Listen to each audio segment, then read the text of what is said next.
So invitation invitation এমন একটা word যেটা আজকে আমরা অ্যাফিলিয়েট মার্কেটিং, নেটওয়ার্ক মার্কেটিং বা সেলসের রিলেটেড যে কোনো প্রফেশনে থাকি না কেন আমরা এই ওয়ার্ডটা কিন্তু শুনেই থাকি। সো আজকের ভিডিওতে আমি ইনভিটেশন কিভাবে করব এবং ইনভিটেশন করার সময় আমরা কি কি জিনিস মাথায় রাখবো পুরো ডিটেলসে কিন্তু আলোচনা করব। So hello everyone, my name is Ayan Das, I M A digital entrepreneur as a proud network marketer.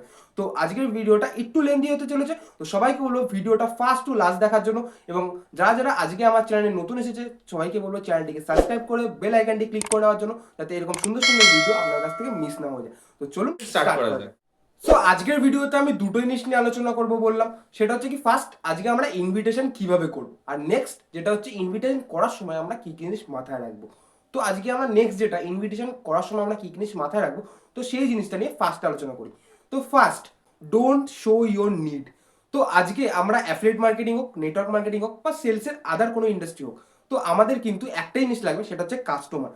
তো আপনার নিড বা আপনার প্রয়োজনটা যদি সেই কাস্টমার জেনে যায়, তাহলে কিন্তু সেই কাস্টমার আপনার কাছ থেকে কখনোই প্রোডাক্ট কেনাকাটা করবে না। এই ক্ষেত্রে কিন্তু আপনার নিড বা আপনার প্রয়োজনটা কিন্তু তাদের কাছে কখনোই যেন শো না হয়। আপনি একটা জিনিস মাথায় রাখবেন, যেটা হচ্ছে আপনার প্রয়োজন বা আপনার নিডটা যেন কাস্টমার কখনোই বুঝতে না পারে। সো সেকেন্ড জিনিস যেটা আমরা মাথায় রাখবো, সেটা হচ্ছে কি শো ইউর সেলফ বিজি। তো আজকে কিন্তু আমরা একটা জিনিস খেয়াল করি যে আমরা সেই সমস্ত মানুষদেরকেই পছন্দ করি যারা আজকে ডেলি লাইফে বিজি থাকে, বাট আমরা কিন্তু সেই সমস্ত মানুষদেরকে কখনোই পছন্দ করি না যারা আজকে ডেলি লাইফে সারাদিন শুয়ে বসে আছে বা গেম খেলছে বা টিভিতে টাইম ওয়েস্ট করছে। তো আজকে ইনভিটেশনের ক্ষেত্রেও কিন্তু সেম, যখন আমরা কোনো মানুষকে ইনভাইট করি তখন কিন্তু আমরা একটা বিজি শো করতে হয়। কারণ আপনি যদি সেই মানুষটার সঙ্গে ইনভিটেশনের সময় গল্পে জড়িয়ে যান, তাহলে কিন্তু সেই মানুষটা আপনার সঙ্গে অনেক কোশ্চেন বা অনেক কিন্তু কোয়ারিজ করবে। তো সবসময় ইনভিটেশনের সময় আপনাকে একটা বিজি শো করতে হবে। তো থার্ড জিনিস যেটা আমরা মাথায় রাখবো, সেটা হচ্ছে কি নেভার টকিং হেজিটেশন। তো আজকে আমরা যে মানুষটাকে আমরা ইনভাইট করবো, সেই মানুষটার সঙ্গে যেন আমরা ইনভাইট করার সময় কথায় যেন কোনো হেজিটেশন না থাকে। কারণ আজকে আমরা এমন হয় যে সেই মানুষটাকে যখন আমরা সিম্পলি কথা বলি, তো সেই জায়গায় যখন আমরা ইনভিটেশনের সময় কথা বলি, তখন কিন্তু আমাদের কথায় অনেক হেজিটাইট হয়। তো সেই জায়গায় দিয়ে সেই মানুষটা কিন্তু বুঝে যাবে যে আপনি তাকে একটা কিছু বলার চেষ্টা করছেন, বা তার আপনার নিডটা কিন্তু সে জেনে যাবে। তো সেই জায়গায় আপনাকে কনফিডেন্টলি এবং উইদাউট হেজিটেশনের সঙ্গে কিন্তু আপনাকে ইনভাইটটা করতে হবে। তো ফোর্থ জিনিস যেটা আমরা মাথায় রাখবো, সেটা হচ্ছে কি difference between invitation and presentation. তো ফার্স্টে আপনাকে ইনভিটেশন এবং প্রেজেন্টেশনের পার্থক্যটা বুঝতে হবে। ধরুন আজকে আপনার বাড়িতে কোনো একটা অনুষ্ঠান হয়েছে, তো সেই অনুষ্ঠানে আপনি কাউকে যখন ইনভাইট করতে যান, তখন কি আপনার বাড়িতে যে রান্না হবে বা যে মেনুটা হবে, তো সেটা কি আপনি বলে দেন? কখনোই কিন্তু বলেন না। তো সেই জায়গা দিয়ে কিন্তু আমরা ইনভিটেশনও কিন্তু আমরা সেম করি। যখন আমরা ইনভাইট করি তখন কোম্পানি সম্বন্ধে, প্রোডাক্ট সম্বন্ধে এবং আদার্স ইনকাম সম্বন্ধে এরকম অনেক কিন্তু ডিটেলসে আমরা তাকে বলে দিই, যার ফলে কিন্তু সেই জিনিসগুলো ওখানে বলারই কথা না, সেই জিনিসগুলো কিন্তু আমাদের প্রেজেন্টেশনের পার্ট। তো সেই জায়গা দিয়ে একটা জিনিসই বলবো যে ইনভাইটটা এবং প্রেজেন্টেশনটা কিন্তু দুটো জিনিসই কিন্তু আলাদা। প্রেজেন্টেশনটা প্রেজেন্টেশনের মতো হতে দিন এবং ইনভাইটটা ইনভাইটের মতো করে করুন। Fifth point, your motive is to create curiosity. So আপনার ইনভাইট কলে যেন কিউরিসিটি নিয়ে ওয়ার্ড বা কিউরিসিটি মূলক কিছু কথা যেন অবশ্যই থাকে। কারণ আপনি যদি ইনভাইট কলে কিউরিসিটি নিয়ে কিছু কথা যদি তার সঙ্গে শেয়ার করতে পারেন, তাহলে কিন্তু সেই কাস্টমার বা সেই মানুষটা ঘুরিয়ে আপনাকে অবশ্যই জিজ্ঞাসা করবে যে সাবজেক্টটা কি বা সাবজেক্টটার পার্ট আমি কি করে হতে পারি।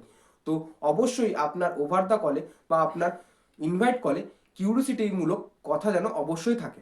সো এই পাঁচটা জিনিস আমরা ইনভাইট করার সময় ইনভাইট কলে সব সময় মাথায় রাখবো। নেক্সট যে জিনিস যেটা নিয়ে আমি আলোচনা করব, যে ইনভাইট আমরা কিভাবে করব। সো ইনভাইট করার জন্য আমি চারটে থিওরি বা চারটে ওয়ার্ড নিয়ে এমন একটা ফর্মুলা শিখিয়ে দেবো, যেটার মাধ্যমে কিন্তু আপনি ইনভাইটটা খুব সহজেই করতে পারবেন। তো সেই জিনিসটার নাম কি? সেই ওয়ার্ডটার নাম হচ্ছে ফর্ম, FORM। তো এই চারটে ওয়ার্ড নিয়ে কিন্তু আমরা ইনভাইট খুব সহজেই কিন্তু শিখে যেতে পারবো। তো ফর্মের ফার্স্ট ওয়ার্ড কি? এফ। এফ ফর হচ্ছে family.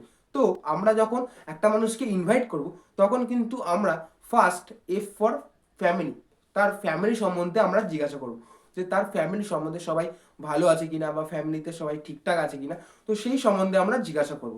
So next F O, O for হচ্ছে অকুপেশন।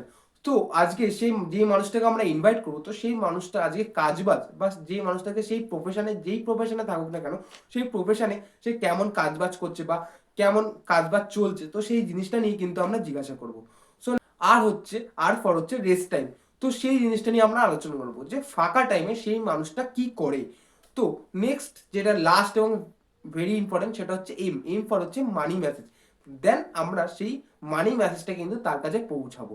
দেন এই চারটে ফর্মুলা FORM, এফ ফর হচ্ছে ফ্যামিলি, ও ফর হচ্ছে অকুপেশন, আর ফর হচ্ছে রেস্ট টাইম, এবং লাস্ট এম ফর হচ্ছে মানি মেসেজ। তো এরকম চারটে প্রসেস অনুযায়ী যদি আমরা ইনভাইটটা তাকে করতে পারি, তাহলে কিন্তু আমাদের ইনভাইটটা খুবই সাকসেসফুল এবং 100-এর মধ্যে 100% কিন্তু আমাদের ইনভাইটটা কিন্তু ডান হবে। তো সেই জায়গাতেই বলবো এই চারটে ফর্মুলাকে অবশ্যই অ্যাপ্লাই করার জন্য। সো ভিডিওটা লাস্ট পর্যন্ত দেখার জন্য সবাইকে থ্যাংক ইউ, এবং এরকম আরো নলেজেবল এবং ইনফরমেশন ভিডিও পাওয়ার জন্য আমার চ্যানেলটিকে সাবস্ক্রাইব করে রাখুন। এই ভিডিওতে আপনার কোন পয়েন্টটা সবথেকে দারুণ লেগেছে সেই পয়েন্টটা কমেন্ট বক্সে লিখতে একদম ভুল করবেন না। সো সবাইকে বলবো এরকম দারুণ একটা টপিক নিয়ে দেখা হচ্ছে নেক্সট একটা ভিডিওতে। See you soon.